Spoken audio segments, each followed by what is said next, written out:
Remand کی مدت پوری ہونے کے بعد پولیس نے چالان پیش کر دیا۔ ان 3 دنوں میں نے بھی اچھی خاصی دوڑ دھوپ کی تھی۔ اس سلسلے میں عبدالرؤف نامی دراز قامت دانا و بینا شخص نے مجھ سے بھرپور تعاون کیا۔ حوالات میں ملزم سے ملاقات کرنے کے اگلے ہی روز میں نے عبدالرؤف کو اپنے دفتر میں بلا کر چند ضروری اور اہم نوعیت کی ذمہ داریاں سونپ دی تھیں۔ عبدالرؤف خاصا مستعد اور تعلق والا آدمی تھا۔ مجھے اس سے بڑی امید تھی اور وہ خاصی حد تک میری توقعات پر پورا بھی اترا۔ میں نے اس کے سپرد جو کام کیے تھے ان میں سے بیشتر اس نے کر ڈالے تھے اور باقی کی تکمیل آئندہ 2-4 دن میں ہونے کا یقین دلایا تھا۔ ملزم مستقیم کی گفتگو سے میں نے جو مفید نکات جمع کیے تھے اسی سلسلے میں معلومات حاصل کرنے کا فریضہ میں نے عبدالرؤف کو سونپا تھا اور میں اس بندے کی کارکردگی سے پوری طرح مطمئن تھا۔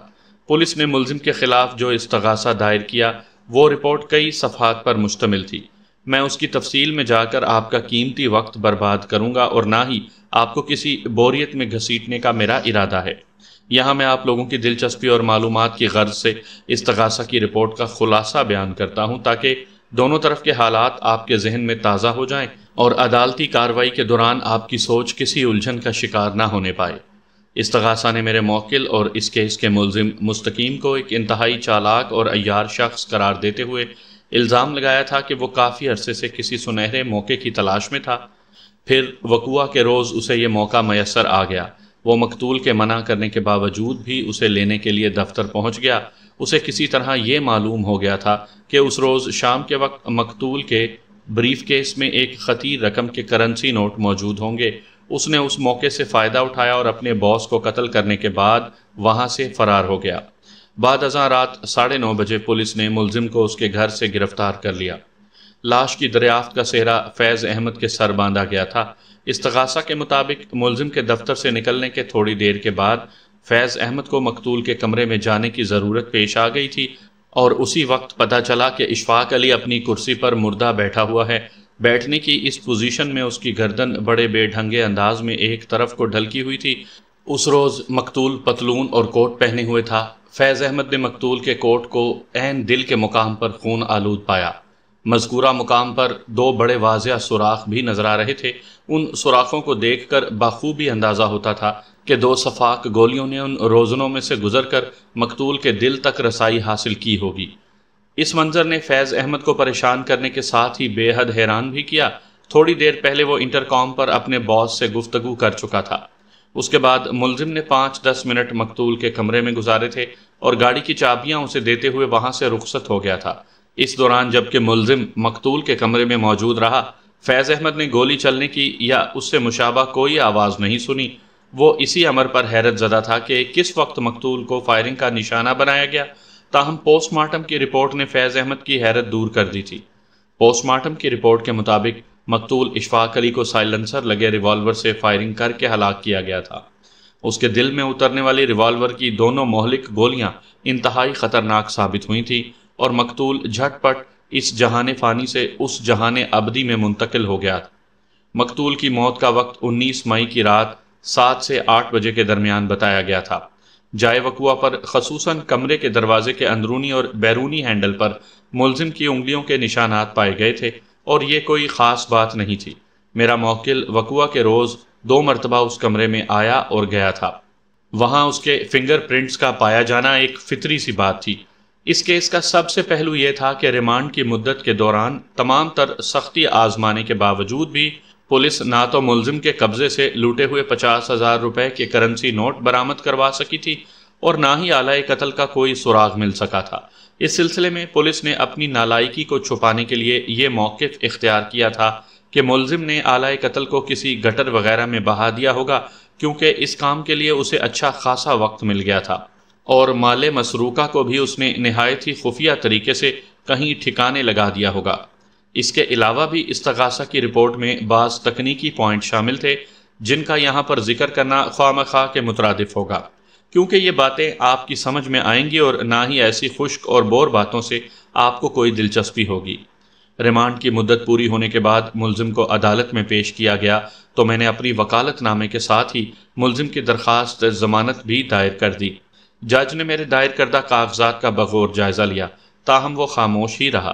میں نے کھنکار کر گلا صاف کیا اور ضمانت کے حق میں بولنا شروع کر دیا۔ جناب اعلیٰ، میرا موکل اس معاشرے کا ایک شریف شہری ہے، اس کی امن پسندی اور صلح جوئی میں کوئی کلام نہیں۔ آج تک وہ کسی سنگین تو کیا چھوٹے موٹے جرم میں بھی ملوث نہیں پایا گیا۔ اس کی گرفتاری سراسر بددیانتی پر مبنی ہے، لہٰذا میں معزز عدالت سے پرزور استدعا کروں گا کہ وہ ملزم کی درخواست ضمانت کو منظور کرتے ہوئے انصاف کے تقاضے پورے کرے۔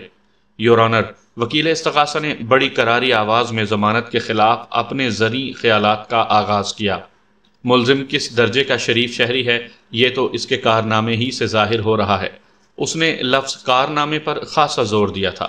ملزم کی امن پسندی اور صلح جوئی کو ثابت کرنے کے لیے وکیل صفائی کو بہت وقت ملے گا، لہٰذا میں یہاں صرف اتنا کہنا چاہوں گا کہ جائے وقوع پر ملزم کے فنگر پرنٹس اس انداز میں پائے گئے ہیں جو اس کے مجرم ہونے کی نشاندہی کرتے ہیں۔ ملزم کی گرفتاری میں کسی کی کوئی بدنیتی شامل نہیں۔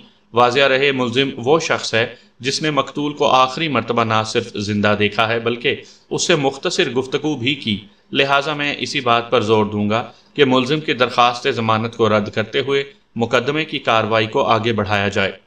وہ لمحہ بھر کو سانس لینے کے لیے متوقف ہوا، پھر سلسلہ کلام کو جاری رکھتے ہوئے بولا، میرے فاضل دوست نے بڑی عجیب بات کی ہے۔ یہ کہتے ہوئے وکیل استغاثہ نے طنزیہ نظر سے مجھے دیکھا اور دوبارہ روئے سخن کو جج کی جانب پھیرتے ہوئے کہنے لگا، مجھے یقین تو نہیں ہے مگر پھر بھی بالفرض محال وکیل صفائی کی بات کو درست مان بھی لیا جائے تو یہ بات دعوے سے کیسے کہی جا سکتی ہے کہ جو شخص کبھی کسی چھوٹے موٹے جرم میں ملوث نہیں رہا وہ آئندہ زندگی میں کبھی کوئی جرم نہیں کرے گا۔ ہم کسی شخص کے ماضی کی روشنی میں اس کے مستقبل کا فیصلہ تو نہیں کر سکتے۔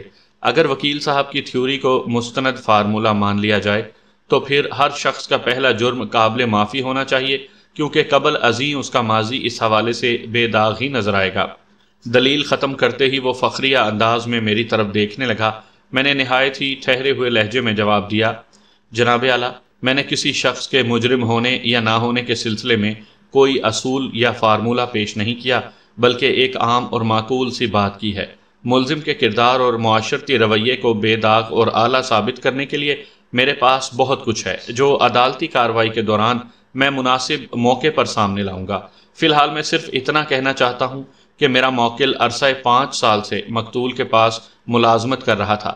اس دوران اسے بارہا ایسے مواقع میسر آئے ہوں گے جب وہ کوئی بھاری رقم خرد برد کرنے میں کامیاب ہو سکتا تھا۔ اگر وہ مجرمانہ ذہنیت کا مالک ہوتا تو اب تک اس کے کریڈٹ پر ایسے بہت سے کارنامے درج ہوتے۔ میں ایک مرتبہ پھر معزز عدالت کو بتانا چاہوں گا کہ میرے موکل کو ایک سوچی سمجھی اور گہری سازش کے تحت اس کیس میں ملوث کیا گیا ہے، لہٰذا اس کی درخواست ضمانت کو منظور کرنے میں کوئی قباحت نہیں۔ وکیل استغاثہ نے تیز آواز میں کہا، یور آنر، وکیل صفائی کو اگر ملزم کے بے گناہ ہونے کا اتنا ہی یقین ہے تو انہیں یہ ثابت کرنے کے لیے پورا موقع دیا جائے گا۔ ابھی تو اس کیس کی سماعت کا آغاز ہوا ہے، چنانچہ میں سمجھتا ہوں ملزم کو فوری طور پر ضمانت پر رہا کرنا انصاف کے تقاضوں کے منافی ہوگا۔ آئندہ 10 منٹ تک میرے اور وکیل استغاثہ کے درمیان ضمانت کے حق اور مخالفت میں گرما گرم بحث ہوتی رہی، لیکن نتیجہ 0 کے برابر ہی برآمد ہوا۔ جج پوری توجہ سے ہمارے دلائل سنتا رہا اور بالآخر اس نے میرے موکل کی ضمانت کی درخواست کو نامنظور کرتے ہوئے عدالت کی باقاعدہ کارروائی کے لیے تاریخ دے دی۔ میرے لیے یہ کوئی حیرت کی بات نہیں تھی۔ قتل کے ملزم کی ضمانت بمشکل ہوتی ہے اور اس کام کو تقریباً ناممکن ہی سمجھا جاتا ہے۔ میں اپنی اس روز کی کارکردگی سے پوری طرح مطمئن تھا۔ اس روز عدالت میں ملزم کی بیوی فوزیہ کے علاوہ عبدالرؤف بھی موجود تھا۔ نرگس کو مصلحتاً فوزیہ پڑوس میں چھوڑ آئی تھی۔ اس کا یہ اقدام سمجھداری پر مبنی تھا۔ نرگس معصوم سوچ کی مالک ایک ننھی سی گڑیا تھی۔ باپ کو عدالت کے کٹہرے میں دیکھ کر خواہ اس کا ذہن پریشان ہو جاتا۔ فوزیہ نے اسے اپنے ساتھ نہ لا کر عقل مندی کا ثبوت دیا تھا۔ میں عدالت کے کمرے سے باہر نکلا تو عبدالرؤف اور فوزیہ میرے دائیں بائیں چلنے لگے۔ فوزیہ نے دل گرفتہ لہجے میں کہا، وکیل صاحب، مستقیم کی ضمانت تو نہیں ہو سکی، اب کیا ہوگا؟ اب جو بھی ہوگا وہ تمہارے اور تمہارے شوہر کے حق میں اچھا ہی ہوگا، میں نے تسلی دینے والے انداز میں کہا۔ پھر اسے قتل کے ملزم اور اس کی ضمانت کے مسائل سے آگاہ کرنے کے بعد ٹھہرے ہوئے لہجے میں اضافہ کیا، انشاءاللہ اس کیس کا فیصلہ آپ کے شوہر کی آزادی کا پیغام ثابت ہوگا، بس آپ اپنے حوصلے کو تھام کر رکھیں، آئندہ پیشی پر صورتحال خاصی مختلف نظر آئے گی۔ بیگ صاحب، ایک خوشی کی خبر ہے، عبدالرؤف نے مجھے مخاطب کرتے ہوئے کہا۔ آپ نے میرے ذمہ جو کام لگایا تھا وہ ہو گیا ہے۔ بات ختم کرتے ہی وہ مجھے مذکورہ کام کی تفصیل سے آگاہ کرنے لگا۔ میں نے پوری توجہ سے اس کی بات سنی اور سراہنے والے انداز میں کہا، رؤوف صاحب آپ ایک سچے سماجی کارکن ہیں، مجھے یقین ہے آپ بہت ترقی کریں گے۔ وہ عاجزی سے بولا، بیگ صاحب بس کیا کروں، مجھے اپنے بزنس سے زیادہ فرصت نہیں ملتی، ورنہ جی تو چاہتا ہے اپنے شب و روز کو خدمت خلق کے لیے وقف کر دوں۔ آپ جتنا کر رہے ہیں وہ بھی بہت ہے، میں نے کہا۔ پھر فوزیہ کی طرف اشارہ کرتے ہوئے اضافہ کیا، یہ بہت ہی گھبرائی ہوئی ہیں، آپ کو تو اکثر و بیشتر تھانے کچہری سے واسطہ پڑتا رہتا ہوگا، انہیں حوصلہ دے کہ زیادہ پریشان ہونے کی ضرورت نہیں، سب ٹھیک ہو جائے گا۔ فوزیہ نے ممنونیت بھری نظروں سے مجھے دیکھا، تاہم خاموش ہی رہی۔ میں ان سے رخصت ہو کر دوسری عدالت کی جانب بڑھ گیا۔ استغاثہ کی طرف سے نصف درجن سے زائد گواہوں کی فہرست عدالت میں پیش کی گئی تھی، لیکن میں یہاں پر نہایت ہی اہم گواہوں کے بیانات اور ان پر ہونے والی جرح کا احوال آپ کے سامنے پیش کروں گا تاکہ آپ کے قیمتی وقت کو میں ضائع نہ کر سکوں۔ جج نے عدالتی کارروائی شروع کی اور فرد جرم پڑھ کر سنائی۔ ملزم نے صحت جرم سے صاف انکار کر دیا۔ اس کے بعد ملزم کا بیان ریکارڈ کیا گیا جو میری ہدایات اور مشوروں کا آئینہ دار تھا۔ بیان کی تکمیل پر وکیل استغاثہ نے ملزم پر بڑی کڑی جرح کی، مگر میرا موکل نہایت ہی ہمت اور تحمل کے ساتھ وکیل مخالف کے سوالات کے سامنے ڈٹا رہا۔ اپنی باری پر میں نے ایک دو سرسری سوالات کے بعد جرح موقوف کر دی۔ جج نے وکیل استغاثہ کی طرف دیکھتے ہوئے گواہوں کو پیش کرنے کا حکم جاری کیا اور اس وقت میں بول اٹھا۔ میں نے جج کو مخاطب کرتے ہوئے معتدل لہجے میں کہا، جناب اعلیٰ، اس سے پہلے کہ استغاثہ کے گواہوں کا سلسلہ شروع کیا جائے، میں اس کیس کے تفتیشی افسر سے چند سوالات کرنا چاہوں گا۔ پولیس کی طرف سے عدالت میں استغاثہ دائر کیا گیا ہے، اس میں بعض باتیں خاصی الجھی ہوئی اور نامکمل نظر آتی ہیں۔ تفتیشی افسر یا آئیو ہر پیشی پر عدالت میں موجود ہوتا ہے۔ اس کیس کا انکوائری آفیسر ایک سب انسپیکٹر تھا۔ میں نے عدالت سے جو درخواست کی تھی اس کی تکمیل یا شنوائی میں کسی قسم کی کوئی قباحت نہیں تھی، لہٰذا جج کے اشارے پر مذکورہ سب انسپیکٹر وٹنس باکس یعنی گواہوں والے کٹہرے میں آ کر کھڑا ہو گیا۔ میں سبک خرامی سے چلتے ہوئے کٹہرے کے پاس پہنچا اور سب انسپیکٹر کی آنکھوں میں دیکھتے ہوئے پوچھا، آئیو صاحب، کیا میں آپ کا نام جان سکتا ہوں؟ وہ اسپاٹ لہجے میں بولا، حمید شاہ۔ کیا میں صرف آپ کو شاہ صاحب یا شاہ جی کہہ کر مخاطب کر سکتا ہوں؟ اس میں کوئی حرج نہیں، وہ گہری سنجیدگی سے بولا۔ میں نے سوال کیا، شاہ جی، پولیس رپورٹ میں میرے موکل کو عیار اور چالاک شخص قرار دیا گیا ہے، کیا اس سلسلے میں آپ کا کوئی ذاتی تجربہ ہے؟ میں سمجھا نہیں۔ وہ الجھن زدہ نظر سے مجھے دیکھنے لگا۔ میں نے آسان الفاظ میں سمجھانے کی کوشش کی، میں صرف یہ جاننا چاہتا ہوں کہ کبھی آپ کے ساتھ ملزم نے کوئی عیاری یا چالاکی دکھانے کی کوشش کی؟ جی نہیں، وہ برہمی سے بولا، مجھے ذاتی طور پر ایسا کوئی تجربہ نہیں ہوا۔ اس کے باوجود بھی آپ نے اپنی رپورٹ میں میرے بے گناہ موکل کو انتہائی موقع پرست عیار اور چالاک شخص ثابت کرنے کی کوشش کی ہے، کیا میں اس کی وجہ جان سکتا ہوں؟ ملزم نے جو کارنامہ انجام دیا ہے اس سے اس کی چالاکی اور عیاری کو سمجھا جا سکتا ہے، وہ الجھن زدہ انداز میں بولا۔ حالات و واقعات سے سب کچھ ظاہر ہو رہا ہے، اس کے لیے کسی ذاتی تجربے کی ضرورت نہیں ہے۔ میں نے تیز نظر سے اسے گھورا اور جرح کے سلسلے کو آگے بڑھاتے ہوئے کہا، حمید شاہ صاحب، آپ نے حالات و واقعات کی بات کی ہے۔ استغاثہ کی رپورٹ اور حالات و واقعات سے ظاہر ہوتا ہے کہ جائے وقوع کے متعدد مقامات پر ملزم کی انگلیوں کے نشانات پائے گئے ہیں۔ انہی فنگر پرنٹس کی بنیاد پر آپ نے میرے موکل کو ملزم گردانتے ہوئے گرفتار کیا ہے، کیا میں صحیح کہہ رہا ہوں؟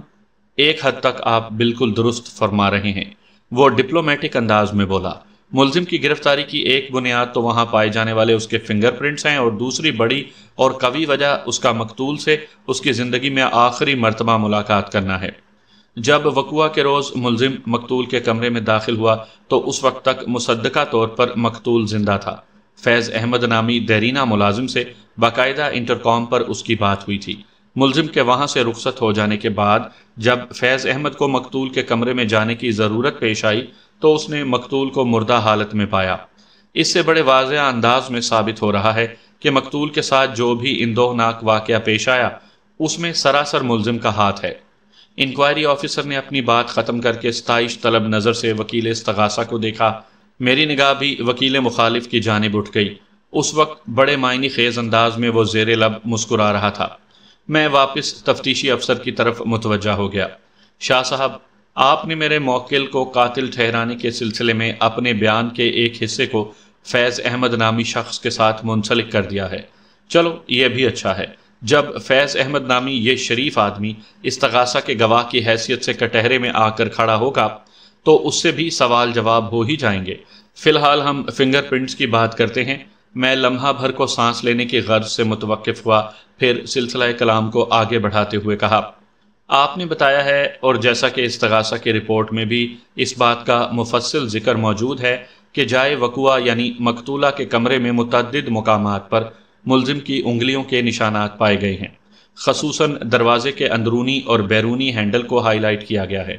آپ سے میرا صرف اتنا سا سوال ہے۔ میں نے ڈرامائی انداز میں لمحاتی توقف کیا، پھر کہا، کیا جائے وقوع پر میرے موکل کے علاوہ بھی کسی انسان کے فنگر پرنٹس پائے گئے ہیں؟ یہ پیچیدہ آسان سوال سن کر وہ گڑبڑا گیا، پھر سنبھلے ہوئے لہجے میں بولا، جی ہاں، مقتول کے کمرے میں ملزم کے علاوہ دوسرے لوگوں کی انگلیوں کے نشانات بھی ملے ہیں۔ پھر آپ نے ان لوگوں میں سے کسی کو قاتل ڈکلیئر کیوں نہیں کر دیا؟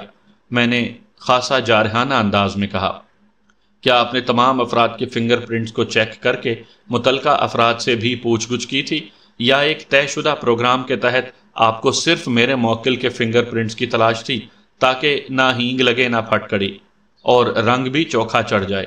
میں نے آخری جملہ نہایت ہی معنی خیز اور طنزیہ انداز میں ادا کیا تھا۔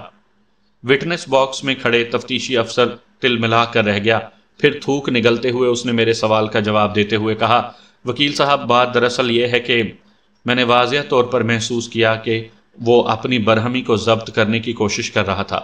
ہم نے متعدد فنگر پرنٹس میں سے آپ کے موکل کے فنگر پرنٹس کا انتخاب اس لیے کیا ہے کہ یہ سب کے اوپر پائے گئے تھے، یعنی ان کے اوپر کسی اور کے فنگر پرنٹس نہیں ملے۔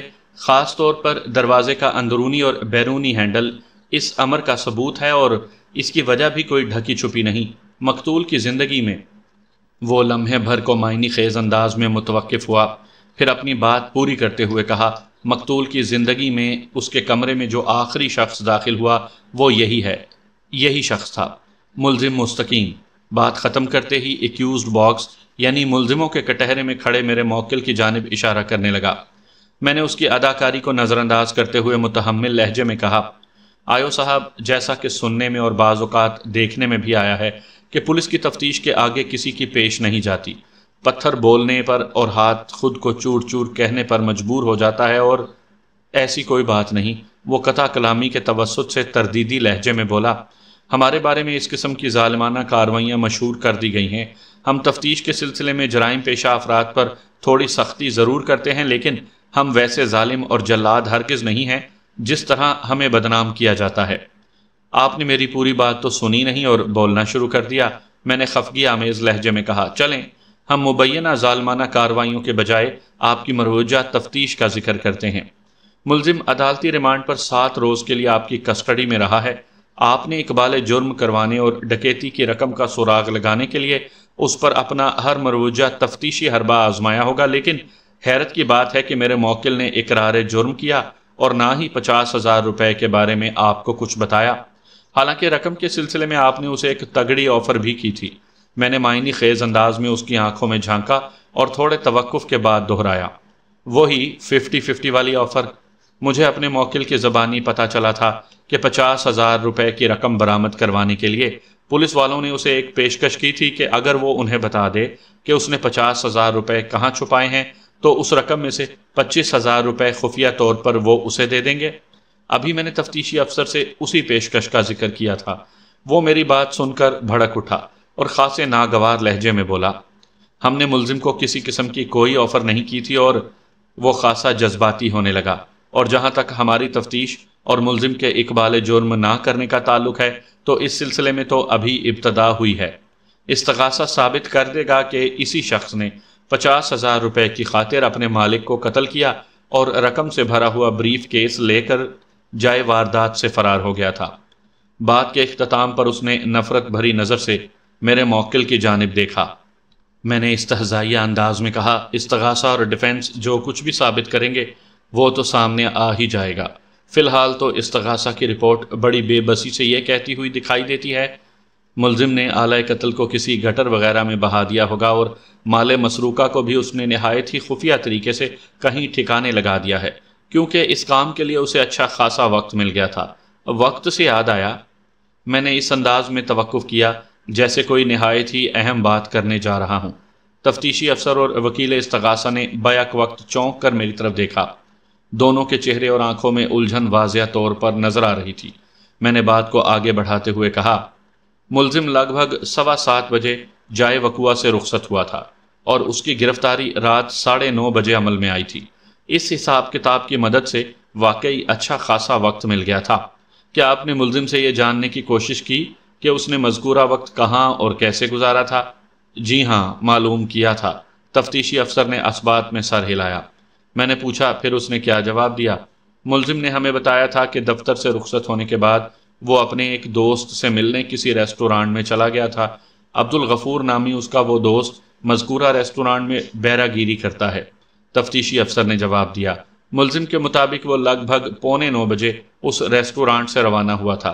آپ غالباً دیبال ریسٹورانٹ کا ذکر کر رہے ہیں؟ جی ہاں، میری مراد اسی ریسٹورانٹ سے ہے، وہ اسپاٹ لہجے میں بولا۔ میں نے پوچھا، آیو صاحب، کیا آپ نے ملزم کے کہے پر اعتبار کر لیا تھا یا اس سلسلے میں عبدالغفور سے بھی کوئی پوچھ تاچھ کی تھی؟ کمال ہے، ہم ملزم کی بات کا کیسے یقین کر لیتے؟ وہ منہ بگاڑ کر بولا۔ اگر ایسا کرنے لگیں تو پھر تو ہو گئی تفتیش۔ وہ لمحہ بھر کو متوقف ہوا، پھر اضافہ کرتے ہوئے بولا، ملزم کے اس انکشاف پر ہم نے عبدالغفور کو تھانے بلا کر کڑی پوچھ گچھ کی تھی۔ اس نے ملزم کے بیان کی تصدیق کر دی۔ ہم نے اپنی تسلی کے بعد اسے چھوڑ دیا، جبکہ میرے خیال میں اگر آپ ایک سمجھدار تفتیشی افسر ہوتے تو عبدالغفور کو ہرگز جانے نہ دیتے۔ میں نے طنزیہ لہجے میں کہا، اس شخص کو شامل تفتیش رکھ کر عدالت تک پہنچانا آپ کے لیے سود مند ثابت ہو سکتا تھا۔ اس نے چونک کر میری طرف دیکھا۔ اس کے چہرے پر برہمی کے تاثرات بڑے واضح نظر آ رہے تھے۔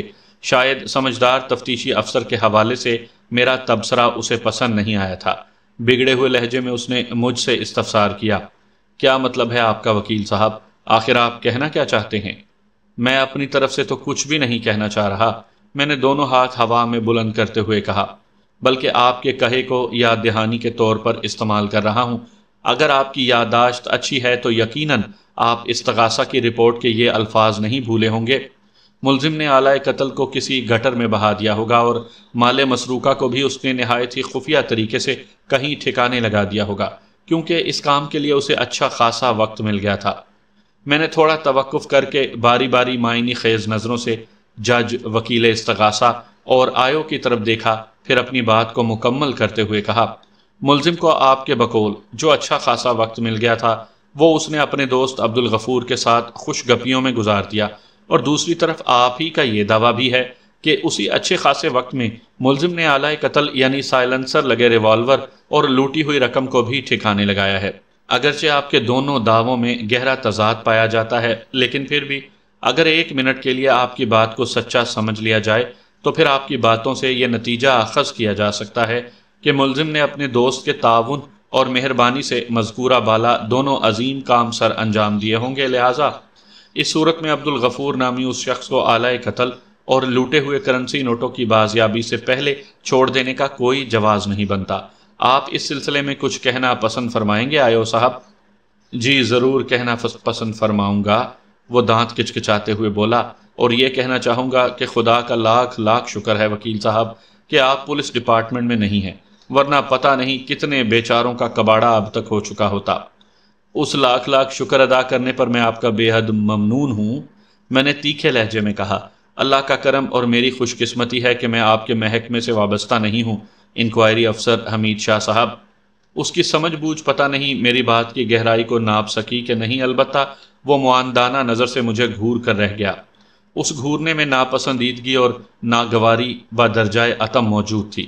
میں نے اس کی بےہودہ نگاہ کی توجہ کو قابل نہ سمجھا اور جرح کے سلسلے کو سمیٹتے ہوئے سوال کیا، آیو صاحب آپ کو اس واقعے کی اطلاع کتنے بجے دی گئی تھی؟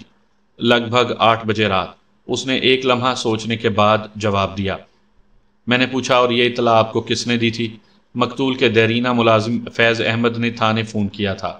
اور آپ جائے وقوع پر کب پہنچے تھے؟ 8:30 بجے۔ اوکے، میں نے سرسری انداز میں کہا اور جرح کا سلسلہ موقوف کر دیا۔ استغاثہ کی کمزوریوں اور خامیوں کے حوالے سے جو باتیں میرے ذہن میں کھٹک رہی تھیں، میں انہیں بڑی خوبصورتی سے عدالت کے ریکارڈ پر لے آنے میں کامیاب رہا تھا۔ اس جرح کے دوران میں بلا توقف جج کے چہرے کے تاثرات کو بھی نوٹ کرتا رہا تھا۔ جج نے گہری دلچسپی سے اس کارروائی کو دیکھا اور سنا۔ علاوہ ازیں وہ مناسب موقع پر اپنے سامنے میز پر رکھے ہوئے کاغذات میں وقفے وقفے سے اہم پوائنٹس بھی نوٹ کرتا رہا تھا۔ گویا میں نے کافی حد تک اپنا مقصد حاصل کر لیا تھا۔